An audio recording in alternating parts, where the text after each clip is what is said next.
As you can see, the title for today's class is From Literacy to Digital Natives, the Hinge Moment of Our Times. This idea of hinge moments has been written about by several authors. David Kaplan is one author who has written about certain moments in history that are known as hinge moments. The hinge obviously is a door that opens and closes from different eras, different historical moments throughout history. And many authors postulate or believe that the current moment or the past 10, 20 years is also a hinge moment in history, a moment when the technologies available at our disposition are moving us into a new era, a new way of inhabiting the world, a new way of changing the epistemological framework of how we think, how we understand ourselves, our culture, our society, our times, our interaction with the world around us, interaction with society, right?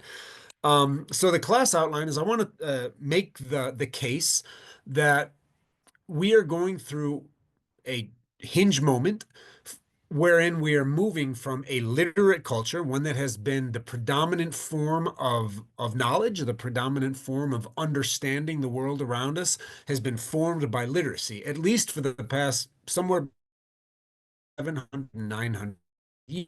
And only in the past maybe 10, 20, 30, 40 years, depending where you want to put the threshold at, where we want to start to look at when this change began to occur, that we're going through a moment, a hinge moment, wherein the literate model of that which kind of was the guiding epistemological framework for how humanity understood the world, how we interacted with knowledge, how we interacted with the world around us, is being transformed through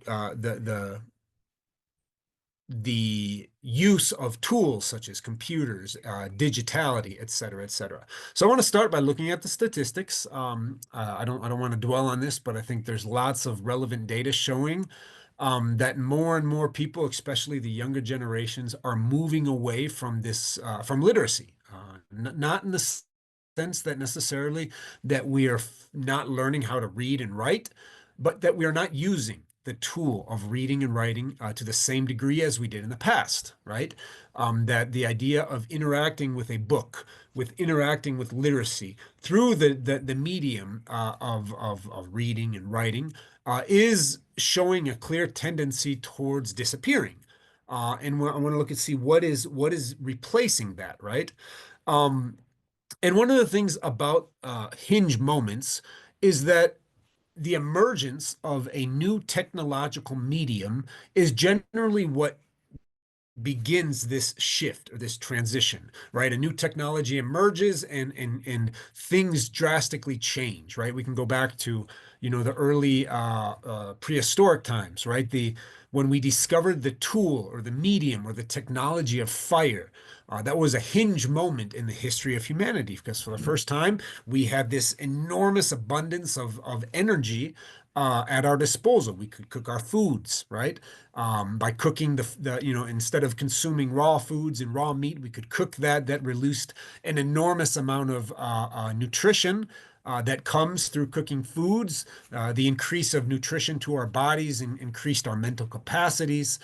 We could stay warm during cold winters. We could scare away big prey with our fires. So the emergence of fire as a technology or a tool or a medium created a completely new environment in which humanity could exist. And this was one of the hinge moments in history. If we go back to about somewhere between 6 and 10,000 years ago, another hinge moment in history was the Neolithic Revolution, when our ancestors began the slow process of discovering that instead of being nomadic hunters and gatherers, that we could gather certain seeds and plant them in an area, that we could domesticate animals and keep them in place. And that led to the establishment of relatively sedentary cultures that allowed for the emergence of the division of labor, for creating a surplus, for creating all of the hierarchies and social in society, and how we divide hierarchies within the social stratum. And that led to another hinge moment wherein we completely, we changed how we interacted with another, with each other, with our environment, right?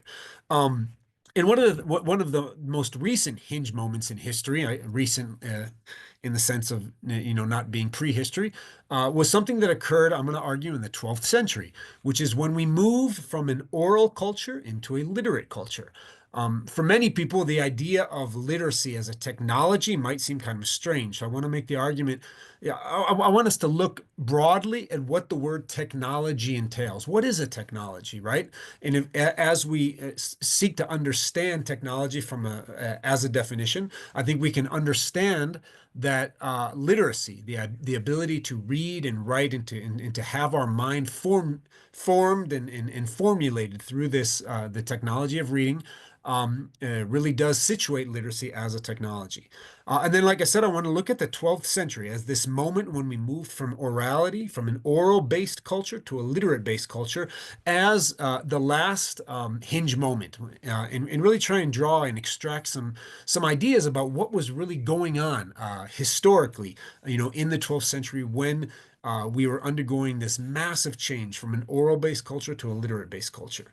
And then many authors, Yvonne Illich among them, Marshall McLuhan, we're also going to talk about him, David Kaplan, see today as the next hinge moment in history, right? We can say, that one hinge moment was the development of fire, then the Neolithic agricultural revolution, then the shift from an oral-based culture to a literate-based culture. And now we are moving from literacy into the digital realm, right? And so if this really is a hinge moment in history as we move from literacy into digitality, what does that imply and what are some of the implications for the future? So let's start a little bit about the digital native transition. What is a digital native? A lot of people talk about this term, especially when they're talking about generations, right? Which generation today is known as a digital native. So if you look at this graph over here on the right, we have Generation X, whereas the online world and the real world were completely separate identities. People who, obviously baby boomers and then Generation X, which is my own generation. I was born into a world where the internet didn't exist, right? Where there were computers when I was born, but they were generally out of the price range of the average family. They were massive machines that took up huge rooms in university departments, etc. We were born into a world where there were no smartphones, where there were no, online kind of digital realm. Millennials were at the very beginning of this transition. However, they still continue to exist in this analog digital world where the online world started to creep in. Then you see Generation Z, the online world becomes more and more part of their daily reality. Generation Alpha, it completes, and Generation Beta, people who were born, they say, from 2020 onwards, uh, live in a realm that is completely dominated by the online world. And a lot of people who look at some of these transitions and how technology interacts with new generations point to the COVID-19 pandemic as really this influential moment, right? When all of us were, temporarily shut in. And then the way that we survived was through this massive influx of digital tools, right? So the shift from digital learning, digital work, working online from home, purchasing things online, consuming media and entertainment online, and young people who were born and who grew up in this atmosphere um, had the real world kind of completely disconnected from their everyday reality. They live in a world which is known as true digital natives, whereas, they spend more time with a screen in many cases than with real people. A lot of times, even, during COVID and afterwards, you have these moments of interact between children that occurs through a screen-based medium. I see when I go up to my to the village where I live, a lot of times you'll see young children that are playing together. And what playing together entails today is that they're sitting together, in school or on a bench or in a park, but each of them are playing a game, an internet game on their phones, and they're playing together. They're physically together, but their togetherness is mediated through a screen, through this digital sphere, right? And so every new generation is more and more impacted by the integration of technology into their lives. A digital native is a person who grew up with the presence of digital technology or in the information age. Having grown up in IT's complete presence, digital natives are considered to be comfortable and fluent in technology, right? People like myself, older generations, we might know how to use technologies. We might, have an idea how to sign into Zoom. Generally, older generations have more difficulty understanding how this works. But the farther back you go, the less comfortable we tend to be with the digital sphere. It's something that we feel is apart from ourselves. It's a tool that we can use, but it doesn't necessarily define who we are. Whereas newer generations who grew up with this medium completely kind of involving every aspect of their lives, their identity themselves is tied up in this idea of the digital realm. Digital natives are also children who have had significant exposure to technology, especially starting, during the COVID-19 lockdowns, the pandemic, and the infiltration of digital into education, into healthcare, into jobs, into work, into entertainment, even into social interaction. Every part of our being was subsumed into this digital realm during that time, right? There are a number of statistics, right, that look at how much screen time children are using today, how much time people spend in front of a screen instead of in real life and in the real world. There's an abundance of statistics that show how little time people interact with the written word, with literacy, and how much time people spend, for example, on screen times. I'm just going to mention quickly three statistics. In 2022, the Survey of Public Participation in the Arts, which was conducted by the U.S. Census Bureau, found that 48.5% of adults reported having read at least one book in the past year. So less than half of adults in the United States, which is one of the most literate cultures in the world, have only read one book in the past year. That's down from 52% 5 years earlier, 54% 10 years earlier. In 2022, just over a third of people reported reading a novel or short story, compared with 42% in 2017 and 45% in 2012. The data of this does not go back very far, because if you go back to the pre-digital era, reading was kind of seen as something that everybody did. It was our means of entertainment. It was our means of knowledge acquisition, right? So there was no need necessarily to collect data on how many people read novels, because especially in the pre-TV era, that was what people did for fun, especially in literate cultures, right? In the pre-internet age, if people wanted to learn, learning happened through the book, right? Through literate means. There was no need to accumulate data because there really wasn't an alternative necessarily in these literate cultures. Reading was seen as something that was a normal framework for how we gathered information, how we entertained ourselves, how we discussed ideas, right? Um, However, in the past two generations, in the past 20 years, as the digital realm has grown, as screen-based culture has become ever more available to people, what we see is a very quick and swift transition away from literate culture and into the digital realm. The amount of time spent reading for personal interest, for example, has decreased from 0.36 hours to 0.29 hours in the past 5 years. In 2024 study found that only one in five young people between 8 and 18 years old reported reading something daily in their free time, right? People don't read anymore. Young people, if you give them the opportunity or the choice between reading and playing with the screen, obviously almost everyone's going to, almost most young people are going to opt for that. And this is just a really quick overview of some of the statistics. In other cultures, in other countries, for example, El Salvador, where I live, the literate realm was always much less developed, for example, especially in rural areas than in other parts of the world, right?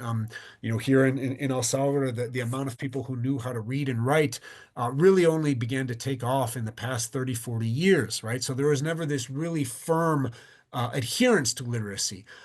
Because there was even, less people reading and writing when the digital realm came and began to become much more common, the written word even retreated even further back into into the shadows. Again, what I mentioned in my introduction is that many times, for many of us, and myself included, thinking of the book or the written word or literacy as a technology might be kind of hard to do, right? We think of technology as, screens. When we hear the word technology, we think of smartphones and computers and cell phones and tablets, artificial intelligence systems, right? That might be perhaps the most novel or most up-to-date form of technology. But I think when we think about what a technology it is, what is a good definition of technology? And David Kaplan is one writer who I think really gets to the root of it. So I'm going to read you his definition. Technologies, he says, are best seen as systems that combine technique and activities with implements and artifacts. Okay. I think we tend to think of technologies only as implements and artifacts, right? A smartphone is a technology. A computer is a technology, right? But what Kaplan is saying here is that technologies are not just the things themselves, not just the apparatus that we use, but the activity, the technique, together with the tool, within a social context of organization in which the technologies are developed, employed, and administered, right? What he's saying is that it's not just the thing, right? The apparatus, the tool. It's that in combination with how society uses that, how it interacts with the social realm, with the way that we interact with one another, with the world around us, right? Technologies thus alter patterns of human activity and institutions by making worlds that shape our culture and our environment. This is important. The technologies we use, have the ability to shape the environment. They create a new environment for us, right? Obviously, if we go back, we think of, prehistoric cultures. A culture that grew up in a desert ecosystem is going to look and feel and be much different than a culture that grew up in, let's say, the tundra of northern Alaska, right? The environment created an enormous amount of different responses to how human societies could thrive, right? If you live in a hot, dry place, there's going to be certain patterns of involvement. If you live in a rainy, tropical ecosystem, something else is gonna develop. So the environment, the physical environment, played an enormous role in how indigenous societies and pre-modern societies developed, right? How their cultures evolved. The same thing can be said about technologies, right? The types of technologies that we use, that we rely on, that become normative in the world in which we live, create an environment, right? If technology consists not only of tools, of the things of themselves, implements and artifacts, but also whole networks of social relations that structure, limit, and enable social life, then we can say that a circle exists between humanity and technology, each of which shapes and affects the other. Technologies are fashioned to reflect and extend human interests, activities, and social arrangements, which are in turn conditioned, structured, and transformed by technological systems, right? This is kind of the base of the argument, right? Do we create technologies to fit into the world in which we live, right? Or are our lives and our governance systems and the structures of our society created to fit into the realm or the milieu or the environment that the technological systems that we rely on create, right? And that's the basis that Kaplan is getting at in his technology. And I think if we take this definition as technology as a very ample and broad spectrum type of thing, it should be very apparent that fire is a technology. Farming is a technology. The book, right? Literacy is a technology. These hinge moments that I referred to in the past all kind of revolved around the introduction and the use of a technology as a system, right? A tool that transformed the environment wherein human beings lived and had their being, right? Um, Marshall McLuhan, who wrote a famous book back in the 19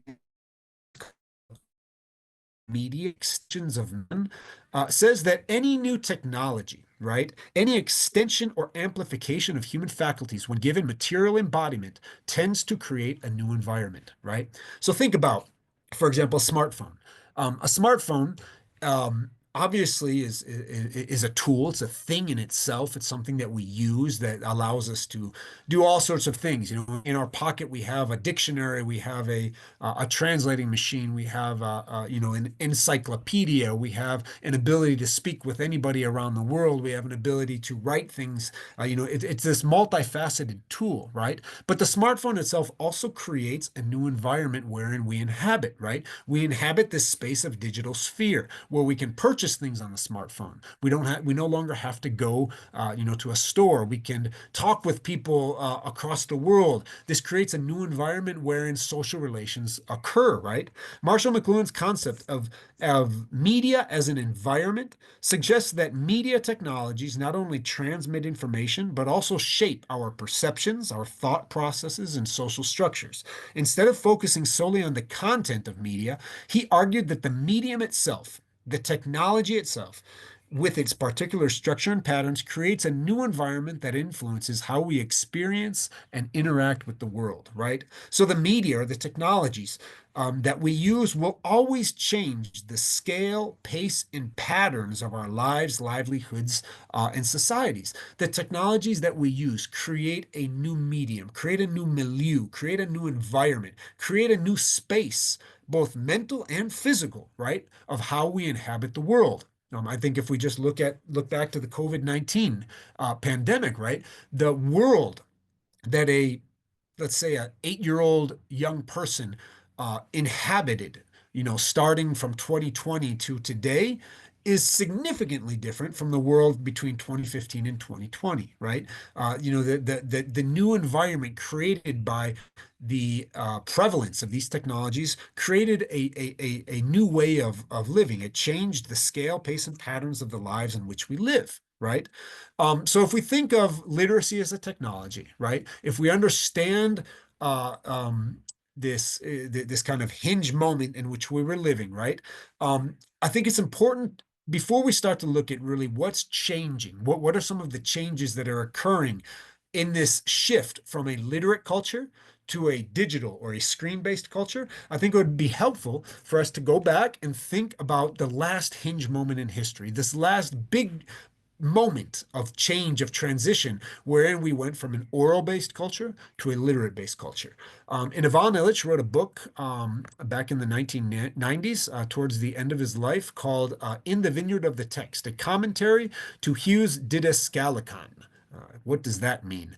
Ivan Illich was a historian of medieval times. His main interest was kind of what was occurring in of medieval times, right? And he often defined himself as a philosopher of technology, right? Technology in that broad sense of anything, you know, a tool that humans use and how that tool shapes us, how it shapes the medium, the milieu wherein we have our lives. He saw technology as a potential remedial activity. I think that's important, right? Technology is an ability for human beings to inhabit our places in a healthy, sustainable, regenerative way. If, however, that remedial potential of technology depended on the ability for humanity to set clear limits to its application, right? He talked about the importance of convivial technologies, which were technologies wherein we were able to shape our own environments instead of being forced to survive and live in the environments imposed by our technologies, right? In the introduction to this book, Illich says that the change of how the written word was engaged with during the 12th century offers a sort of mirror into the significant transformations of mental structures that was occurring in Western society at that time. Essentially, the adoption of literacy and the fundamental changes to how society engaged with the written word was one of the largest technological revolutions of humanity's history, right? So he goes back to the 12th century and understands writing had been, you know, existed since Phoenician times. It's a thousand-year-old thing. But writing was a tool of the elite. There were scribes whose specific function was to write down what they heard. But the idea of the written word as a tool that was available to humanity, people could read together, was something that really only came into existence in the 12th century, right? At the same time, Marshall McLuhan was also reflecting on the same theme a few years before Illich. In his book, Understanding Media, McLuhan says the alphabet and its extension into typography, especially with the invention of the printing press a couple centuries later, made possible the spread of the power that is knowledge, and shattered the bonds of tribal man, thus exploding him into an agglomeration of individuals. In oral-based culture, before the explosion of the written word, before the arrival of literacy, people depended much more on the space of community, right? The whole idea of feudalism, which was kind of something that was, the glue that held society together before the scientific revolution, before the explosion of capitalism, was this idea that there was not necessarily atomistic individuals. Society was made up of people that were held together by common bonds. When the tool of literacy became available, the power that comes with knowledge, known through learning, drastically changed the environment of the world in which we lived. This shift from monastic reading to scholastic reading is how Ivan Illich sees it. A scholastic reading this is a change in how we engaged with the technology of the written word. It created a new environment for human societies to inhabit, enabled some of the defining aspects of modernity. Individualism. Individualism was never possible without the arrival of the written word, right? Where people could create mindsets of their own, learn things on their own, right? Before, if you wanted to learn something, you were dependent upon the oral tradition of the community, right? All of a sudden, with the explosion of literacy and the accumulation of knowledge into the written books, into the encyclopedic kind of body of knowledge, all of us had the ability to learn and to interact with things. That allowed for market relationships, right? All of a sudden, now if you had knowledge by yourself, you weren't dependent on the community to create your own, your own livelihood. You could use knowledge gained from the bookish text, gained from literacy, to create your own economic livelihood, right? And this eventually led to the power of the state as well, right? Through the separation of powers, the hierarchy of learning, etc., right? The written word became a tool or technology that enabled us to create new worlds that we were able to inhabit. This is a picture of Hugh of St. Victor, who is a person who was alive during this hinge moment in history, in the transition from to literacy, right? And this shift towards scholastic reading through the tool of widespread literacy created the tendency of modernity and its tools to orient towards efficiency, productivity, predictability, and ever greater control of the human-made order over the natural order. This idea of imposing a world of our own making really took off during the revolution of literacy, right? Before the written word was seen as a way to reflect on things, how human beings can situate their own lives into the natural order in a sense of harmony, in a sense of equilibrium, in right balance, right? However, once the tool of literacy kind of exploded and allowed us to access all of us as individuals, this enormous body of knowledge, we could start to dream up how we could extirpate ourselves from this natural order, from this balance, from this equilibrium, and impose our own desires, create a human-made realm, create a world of our own making, right? Hugh of St. Victor is Illich's guide or example of a person who was living through this hinge moment in history, who sought to implement a counter technique to the dominant current of the technological revolution of his day. For Hugh, reading this ability to democratize the written word should have been seen as a practice or a discipline that should orient towards wisdom. Hugh wasn't against the new technology. He didn't tell people don't read, shy away from reading. He said, no, this is a great invention, right?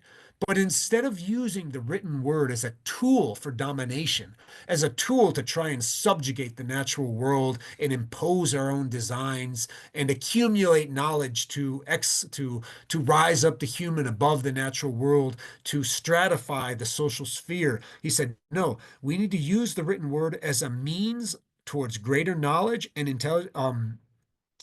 but should orient towards wisdom. Instead of the written word as a means of accumulating knowledge and intelligence, which serves as fuel for the drive of modernity's technique, Hugh advocated for limits or constraints on the tool of the medium of the written word through ensuring that it should always be oriented towards wisdom.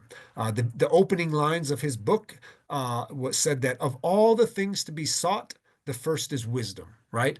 With all of this enormous body of knowledge, we shouldn't think about, how we can use this knowledge to, gain economic advantage or to gain power or to impose our designs over the natural world, but seek wisdom, right? And wisdom must be bound to certain limitations that restrain the human tendency towards our ancestral sin of hubris, right? This idea that we've talked about in past classes, this human desire to want to create a world of our own making, above and beyond, this natural balance or harmony of the world in which we live.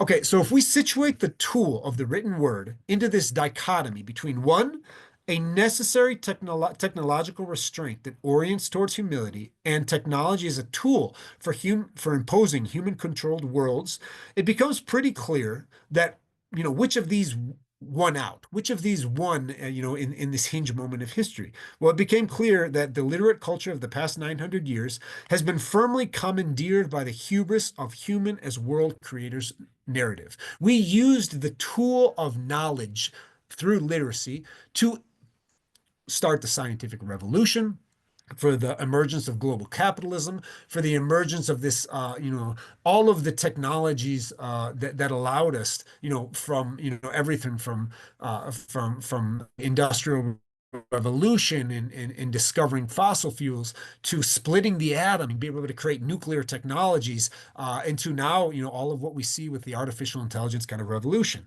In Hugh's time, the practice of sacred reading was being debased into the pragmatism of using the written world to create a human managed world. Today, the world of acquiring knowledge through the written word is giving way to the efficiency, the ease, the comfort, Jacques Ellul would say technique, of outsourcing our thought to the computer, to its algorithms, and to the increasingly powerful tools of AI, right? And this is where I want us to transition into this new hinge moment in history, right? The written word and all of the power that it gave us is starting to end, right? In the sense that as we saw in the statistics quoted before, most young people today are no longer interacting with the written word, with literacy, with this tool of discussing, books and reading and scholastic reading. Now we're seeking to outsource our thought, outsource our study, outsource our interaction with knowledge to things that we think and we hope are going to be smarter and more powerful than ourselves. Computers, algorithms, and especially artificial intelligence systems. Um, One of the things that I think that Marshall McLuhan and Ivan Illich and Hugh of St. Victor would recommend of us, especially at this hinge moment, is to question whether technologies are going to be an extension of our natural human abilities or an amputation of our natural human abilities, right? McLuhan would say that the mechanical age, which started with the hinge moment of literacy and passed through the Industrial Revolution, um, extended and amputated our physical and corporeal abilities, right? During the Industrial Revolution, machines replaced human labor, right? The tractor replaced, the human who worked the fields. The sewing machine replaced the seamstress. And increasingly powerful mechanical technologies essentially replaced what we used to be able to do, amputated our physical, corporeal, abilities of the human body. The electric age extended and amputated our central nervous system, right? So now, instead of seeing with our eyes, we see through screens. Instead of hearing with our ears, we hear through telephones and through radio, etc., right? So this This changed how we sensorially related to our environment. In a prophetic voice, McLuhan believed that the final extension and amputation of man or human being would be the technological simulation of consciousness, right? So he talked about how the media or the technology or the tools that we use tend to have an amputatory effect, right? We use them, and at first we extract use from them, but then they eventually become our slave masters. We become the slaves of the tools we create, and because they amputate our natural human autonomous abilities, right? So first there was this mechanical revolution that amputated the human physical ability, right? Even if you look at, how human beings look today compared to 100 years ago, the obesity pandemic, right? And the lack of human beings to use their bodies as a tool, is fundamentally different from 100 years ago, from 200 years ago, right? And then we have this amputation of the senses, our senses of hearing, of understanding, of our central nervous system, because of our reliance on TV, on telephones.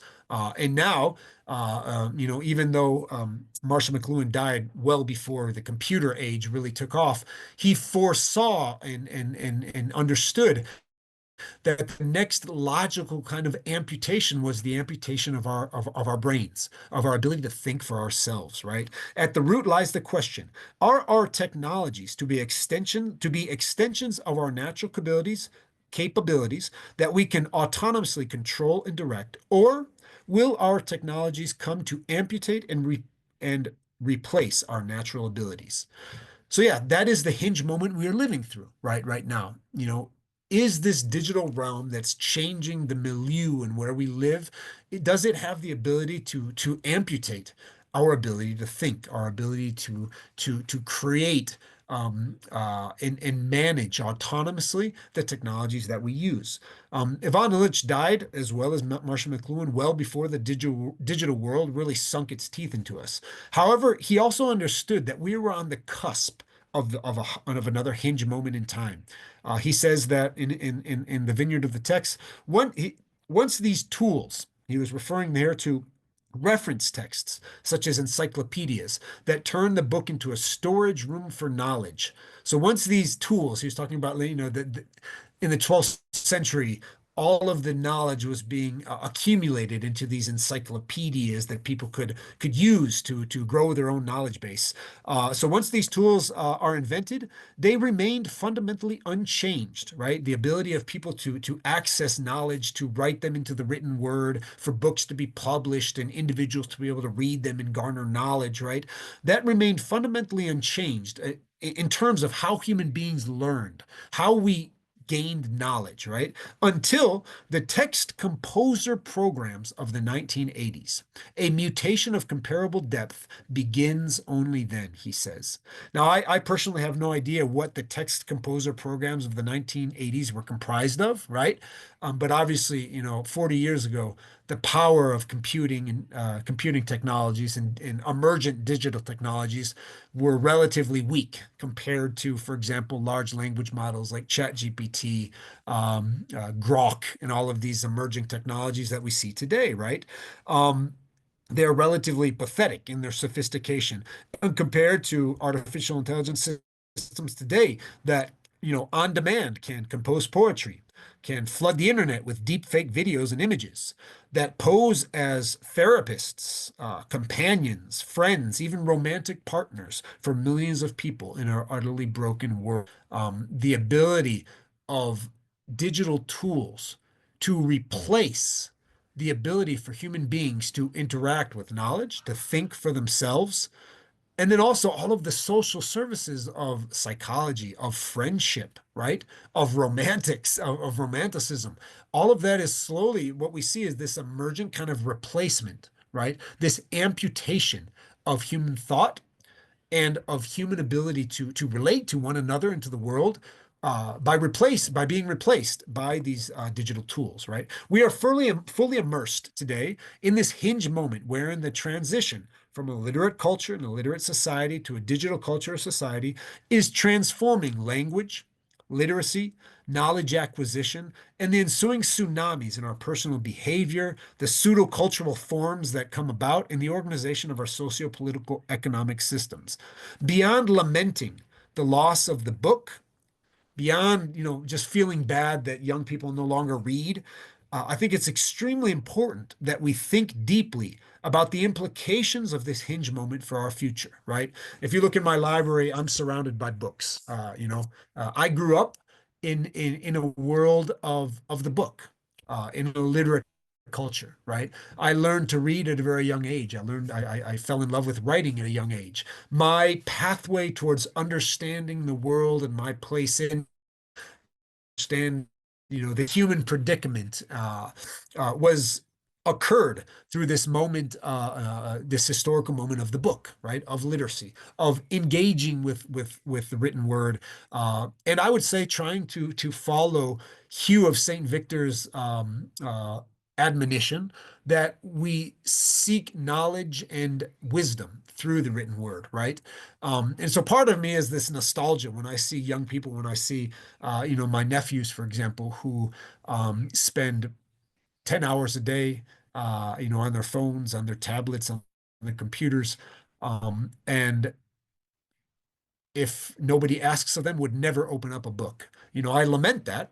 Maybe it's part of a nostalgia in myself, but I also think that there is a fundamental change, right, that is occurring, that this is a hinge moment that is changing. As we said, every new technology changes the scale, the pace, and the patterns of society. It creates a new environment, right? And if we don't take the time to think about how this transition into a fully digitalized world, if we don't think about what's really occurring, then we're just going to kind of follow the current, right? And I'm not saying that obviously that there is no place for digital tools. Right now, all of us are on a screen. We're all using this to try and discuss these things. Um, just as Hugh of St. Victor in the 12th century wasn't against the book, wasn't against literacy. It was about how can we use these tools to augment, to increase, to empower human autonomy, right? To use these in the search for wisdom, right? Instead of simply using them for more power accumulation, to outsource our own bodies, to amputate our own abilities, right? And I think, unfortunately, that we haven't been able to have this discussion in the past 10, 20, 30, 40 years about how this hinge moment, how this transition to digitality is changing our world. I think it's probably safe to say that we are living through another seismic shift of historical eras, right? The ancient curse of may you live in interesting times is a characterization of our era, right? The idea of interesting times in the past wasn't necessarily something that people looked forward to. It was a curse, right? McLuhan dubbed this transition from literate culture into the electric age, and Illich in his later years made reference as well to some of these approaching changes. The transition from the individuated, literate, nation-state guided model of the past 600 to 900 years of modernity into the post-literate, digital, computer-dominated, and now AI-dominated is most likely another one of these hinge moments in history. What can we learn from the stance of someone like Hugh of St. Victor, who similarly lived through the seismic shakeup of his own hinge moment, right? That of transitioning from an oral culture to literate culture. Well, here's a few ideas. One, the importance of not losing one's discretion and judgment in the bedazzlement of the new technological possibilities. Hugh of St. Victor wasn't against the written word, but he didn't think that this was a magical potion that would allow humanity to come to dominate the natural world, that would upset all of the historical reality that he lived in, right? He understood that it was a tool, right? But he kept his discretion and judgment about him, right? He didn't just follow the current of this, of the moment. The necessity to keep one foot rooted in the past, one eye looking back into the memory and solidity of that which was being transformed as a sort of anchor in the storm of shifting technological milieus. I would say that if we're going to use digital tools responsibility, then we have to have one foot firmly rooted in literacy, right? Simply giving up the literate world as we move into a digital future is not a recipe for success. I think young people today need to be engaged with the written word, need to understand the importance of how we understand and how we acquire knowledge, how we seek wisdom through the written word is fundamentally different through how we do that through digital realms, right? And then also an awareness of the sinister intentions of the new priesthood in their desire to perpetuate privilege and structures of domination through their savvy with the new tools and their radical monopoly in determining how it is to be managed or employed. In the time of Hugh of St. Victor, the people who really started to take advantage of the new tool of literacy was the emergent capitalist class, right?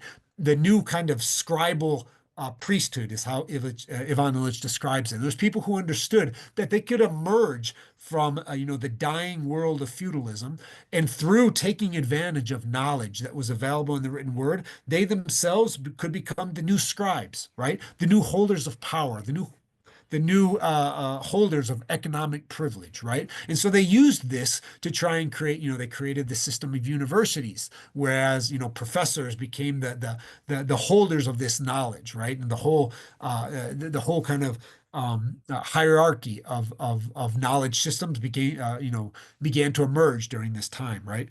In the same way, the emerging digital realm is not this broad democracy that it claims itself to be, right? How digital technologies are used, how they're implemented, is completely dominated by a very, very powerful class of people, right? The Elon Musks, the Jeff Bezos, the Sam Altmans of the world. They are shaping a world that responds to their own interests, right? And as we begin to interact, or as we interact with digital tools, I think it's extremely important that we understand that there is a group of people who are very much interested in how we are to use these tools, right? So to end with and to leave some time for questions, I want to leave these questions, right, for all of us to think about. One, what is being lost, left behind, or neglected in this transition from a literate world to a fully digital world? Number two, what elements of human autonomy are being sacrificed for the supposed ease, comforts, and efficiency of the digital era? Number three, who is controlling, directing, or benefiting from this hinge moment of history? Understanding that there are always going to be, structures of power that want to maintain privilege, maintain their power, during these moments of transition. And lastly, how might all of us stand at the watershed of this historical moment with a foot on either side and act and seek to always act autonomously, right? To use technologies to strengthen the human realm, right? Instead of amputating, right? Our ability to think for ourselves. I'll go ahead and end right there. And if Antonella can help me, if anybody has any questions or experiences or